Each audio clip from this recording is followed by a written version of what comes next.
Ça, c'est le deuxième message dans la série. Jésus-Christ, le Maître, le Seigneur de toutes choses.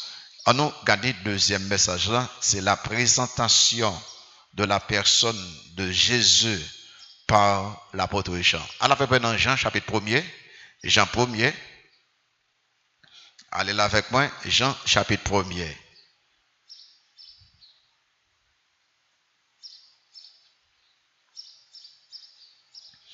On appelle dans verset 1 à 3 et puis verset 14. Alors, son petit principe là, on a tout camp ensemble. Ok? On camp ensemble, Jean 1er, verset 1 à 3 et puis verset 14. Jean, chapitre 1er, parce que nous tout 14 Jean. Et après, verset 1 à 3 et puis verset 14. Allez là, étudiants.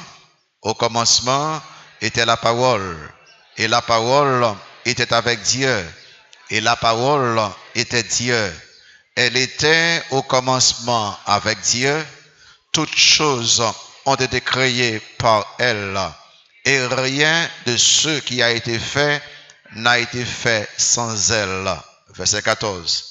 Et la parole a été faite chair, et elle a habité parmi nous, pleine de grâce et de vérité. Et nous avons contemplé sa gloire, une gloire comme la gloire du Fils unique venu du Père. Amen. Merci beaucoup. Au Capchita. La présentation de la personne de Jésus-Christ par l'apôtre Jean. Contrairement à l'autre messieurs, Matthieu, Marc, Luc, qui a commencé et leur a présenté la personne historique de Jésus par humanité pour dire que il était fait. Jean il commençait par divinité Christ. Il dit que Jésus-Christ c'est Dieu. Jean te connaît Christ très très bien. Et le fait que Jean te connaît Christ depuis l'enfance, parce que Jean c'est petite Salomé qui t'a doué sœur Marie, la mère de Jésus. Ça veut dire que Jean et Jésus, c'est deux cousins qui ont grandi ensemble. Et Jean, la famille de Jean, ils te connaissent les circonstances mystérieuses qui étaient entourées la naissance de Jésus. Jean, qui devient devenir un disciple de Jean-Baptiste, les Jean-Baptiste dit que Jésus, mais Messie, voici l'agneau de Dieu qui ôte le péché du monde. Jean immédiatement suit Christ. Il passe une nuit avec Christ, il vient connaître Christ. Même si Jean n'a pas étonné, a péché encore, et Jean après il vient devenir disciple de Jésus. Il connaît très bien que ce Jésus de Nazareth, c'est vraiment Dieu. Malgré tous faux enseignements qu'il connaît, qui a circulé au sujet de la personne de Jésus, Jean dit non. Et Jean, il y a pris le film qui était que Matthieu écrit sous Jean, Marc écrit sous Jésus, Marc écrit sous Jésus, Luc écrit sous Jésus. Il quittait que presque tout le temps livre Nouveau Testament fin circuler et puis faut apôtre fin mourir et puis Jean font petit bac. Il dit qu'il dit quelques bagailles sur la personne de Jésus. Et là où l'apôtre Jean et près de 90% dans sa culture ou pas trouver dans l'autre évangile. On parle que Jean après dit un paquet de bagailles que ni Matthieu, ni Marc, ni Luc pas touché. Et on parle que Jean il pourra écrire bien sûr l'évangile selon Jean avec Namélie, Marc, Matthieu, Marc, Luc. Et puis il a écrit Jean. Le Saint-Esprit utilise ça, Jean écrit là pour nous des réponses à un pile question qui pas répondre dans Matthieu. Bon, nous des réponses en pile question qui va répondre dans Marc. Jean donne des réponses et en pile question que Luc pas répondre. Et puis commencer l'évangile comme ça. Au commencement était la parole et la parole était avec Dieu et la parole était Dieu. Déclaration ça yo dans le commencement l'évangile selon Jean, il est conforme à information que prophète Esaïe a annoncé. Il a annoncé la naissance de Jésus. Remarquez ça, Esaïe dit, nous trouvons dans Esaïe chapitre 9, verset 5, où on connaît, il dit que car un enfant nous est né, un fils nous est donné, et la domination reposera sur son épaule. On l'appellera comment? Admirable, encore conseiller, encore Dieu puissant, encore Père éternel, encore Prince de paix. J'en dis que si petit ça, il plus que un simple petit garçon, les mêmes, c'est Dieu puissant, Père éternel. Même prophète là, cité par Matthieu, prophète Esaïe, après il dit que il est d'accord avec la déclaration Jean, l'écrit dans Esaïe 7, verset 14, il dit c'est pourquoi le Seigneur lui-même vous donnera un signe. Voici la jeune fille deviendra enceinte. Elle enfantera un fils et elle lui donnera le nom d'Emmanuel, que Matthieu dit et signifie Dieu avec nous. Information de Jean, dans chapitre verset 1er, il est conforme à ça, ange te dit à Matthieu, on te dit à Joseph, puis qu'il va prendre Marie comme madame lui, et puis ange l'a dit Joseph comme ça. Voici, la Vierge sera enceinte, elle enfantera un fils, et on lui donnera le nom d'Emmanuel, ce qui signifie encore Dieu avec nous. L'ange Gabriel relève Jésus-Christ, le Sauveur, le Christ, le Seigneur, dans Luc 2, verset 11. Information que Jean baille, dans le commencement livrant, il dit que au commencement était la parole, et la parole était avec Dieu, et la parole était Dieu, était conforme à ça, les manches d'Orient, te dit, là où est Jésus-Christ, ou bien, là où Jésus-Christ, il dit que, où est le roi des Juifs qui vient de naître, le roi des Juifs. Information, toute information, ils ont enseigné que Jésus-Christ, qui est fait Bethléem là, est plus qu'un enfant ordinaire. Lui, c'est Dieu. On regarde ça, Jean dit de lui-même.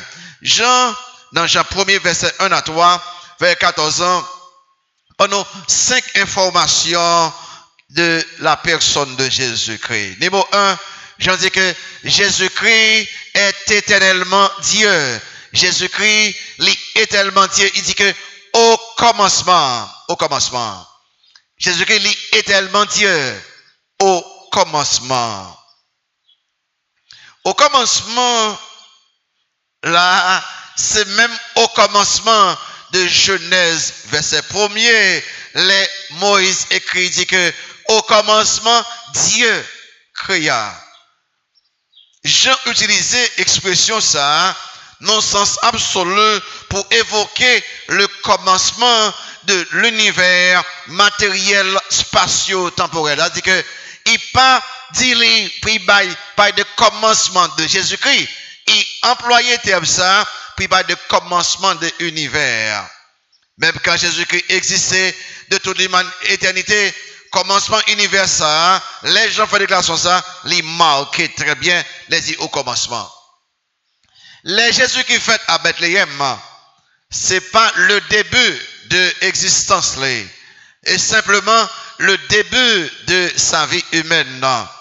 Jésus-Christ, lui c'est Dieu éternel là. Et après il dit comme ça que Christ pas Dieu, parce que c'est fils de Dieu. Oh, le mot fils de Dieu même, les mots fils de Dieu, il signifie Dieu, tout simplement. Jésus-Christ, c'est le Dieu éternel là. Ça m'a dit là. Il existait avant le commencement. Tout ça qui avant la création, l'éternel. Pas bien ça m'a dit là. Il dit au commencement, Dieu. Il dit que avant commencement, Dieu. Ah ben, tout ça qui avant le commencement, l'éternel. Oh, seuls les trois personnes de la Sainte Trinité qui avant. On peut voir que tout ça qui avant la création du monde, c'est éternel. Et si Christ dit au commencement, mais ça le fait, Jésus-Christ, l'éternel. Seuls les trois personnes de la Sainte Trinité existaient avant le commencement de la parole de là.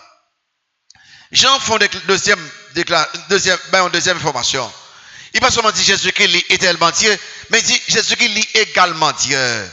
Il dit que au commencement était la parole, et la parole était avec Dieu. Les avait dit que là, il montrait que Jésus-Christ là, il accompagnait Dieu. Ils avaient que Jésus-Christ est également Dieu. Et la parole était avec Dieu. La parole, c'est, dans le grec, c'est logos.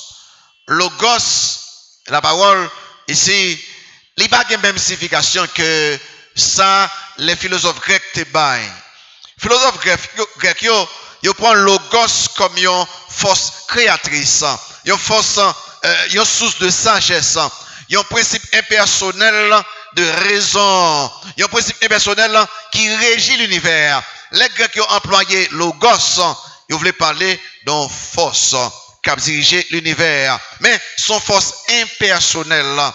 C'est un principe rationnel qui a dirigé le monde. Mais Jésus-Christ, au grec, c'est la personnification du logos, de la sagesse, de discipline, de ordre. Mais Christ, plus que ça, Grecs qui ont pensé de logos. C'est pas seulement les Grecs qui te comprennent les dit logos, il n'y a pas de force. Mais les Juifs, leur dit logos, il n'y a pas de la parole de l'Éternel. Mais les gens écrits disent que la parole là, Jean a parlé de toute puissance bon Dieu, toute sagesse bon Dieu. Et Jean là, il allait au-delà d'un principe impersonnel, il allait comme une personne.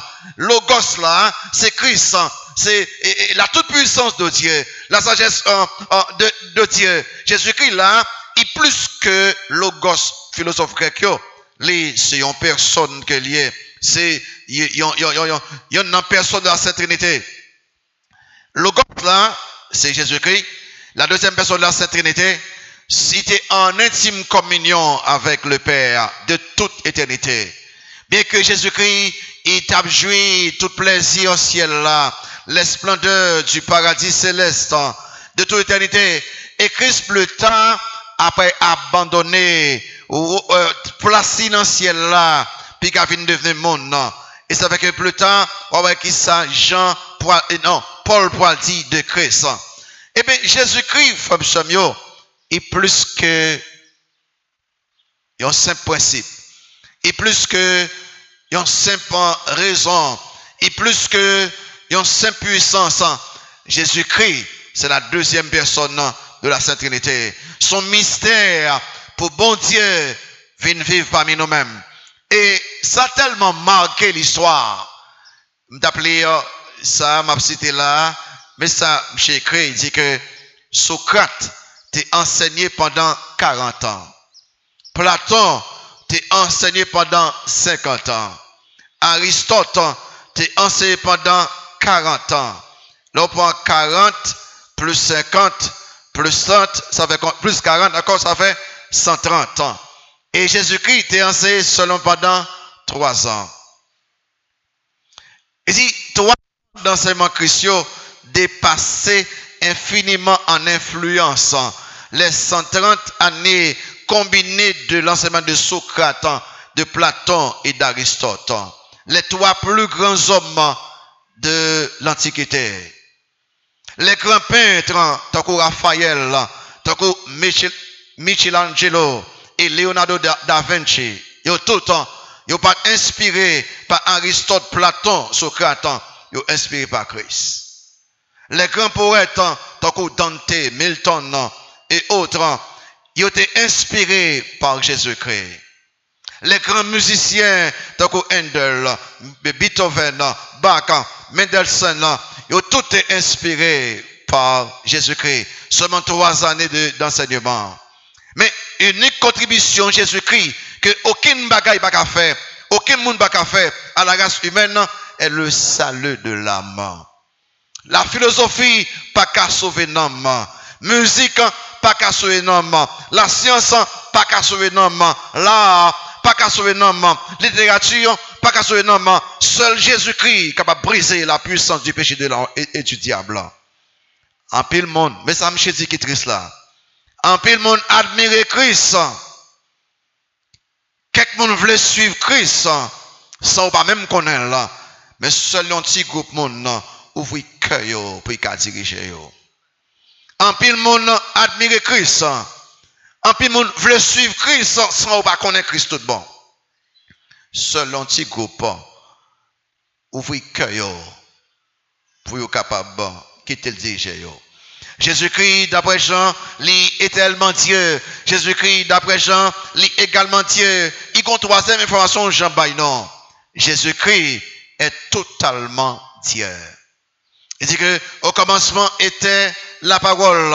Et la parole était avec Dieu. Il dit, et la parole était Dieu.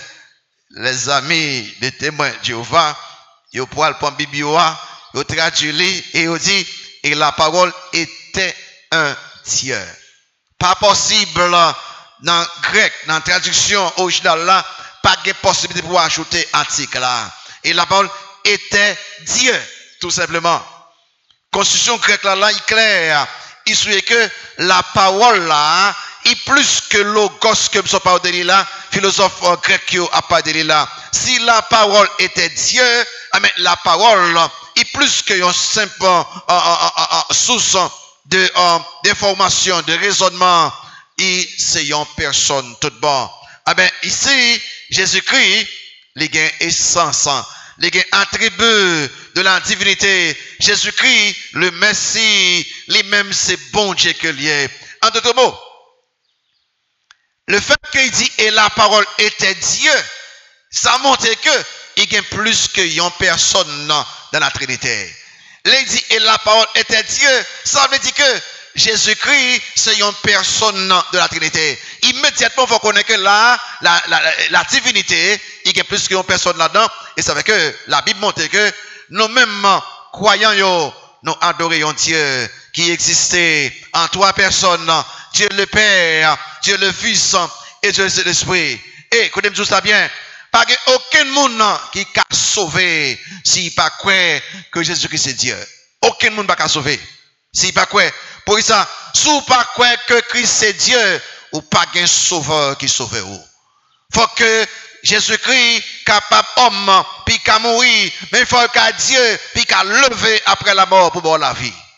Si vous croyez que Christ c'est seulement un homme que lié, ou pas que un sauveur mortel, un sauveur impuissant, un sauveur qui n'est pas vraiment sauver, mais lorsqu'on est dans Christ, c'est homme, c'est Dieu, qu'on croit que non sauveur tout puissant qui est capable de sauver.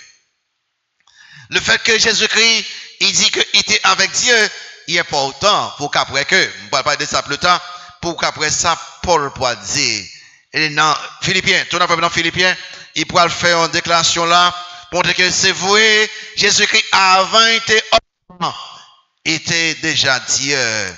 Dans Philippiens chapitre 2, verset 5, qu'on dit tout à l'heure, Jésus-Christ avant, pour le capable homme, là il fait tourner homme, lui volontairement, dépouiller lui de certains attributs divins volontairement. C'est-à-dire que les pas utilisés de façon indépendante volontairement, mais n'importe les points ils prend. Et il y a des bagages que vous devez songer. Vous va trouver des faux docteurs qui disent comme ça que nous pas jamais mot Trinité dans la Bible. Absolument c'est correct. Mais dans la Bible, il présentait un premier personnage qui a des attributs seulement bon Dieu gagnant, ou les Jéhovah. Et des attributs que seulement bon Dieu gagnant, par exemple, les omniscients, les omniprésents, les omnipotents, côté tout partout en même temps, ils comptent toute bagaille. Eh bien, bon Dieu, les où on personne qui attribue ça, seul bon Dieu qui a gagné, c'est Dieu. Et plus tard, il propose un autre personnage qui est Jésus-Christ. Ou pas regarder que même on va aussi en dans cœur, Christ soit dit comme ça. Il compte tout bagaille.